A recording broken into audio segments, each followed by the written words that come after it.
pues tenemos el problema de no ver, pues somos ciegos. Que eres diferente y encima pues te lo hacen ver. Yo desde luego pensaba que por qué me va a pasar a mí y no quería ni hacerle caso, ¿no? Para mí el haber venido aquí es como que relativizas todo mucho, porque si no eres como tú misma, tú sola, y tú te tienes que bandear con tus problemas.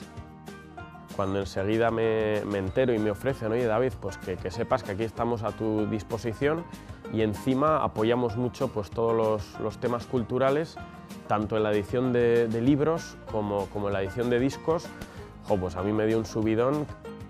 Cuando compartes los mismos problemas y compartes los mismos temas, te sociabilizas sin mayor problema. Para ellos es sentirse realizados. Y chuequen y casi pillan.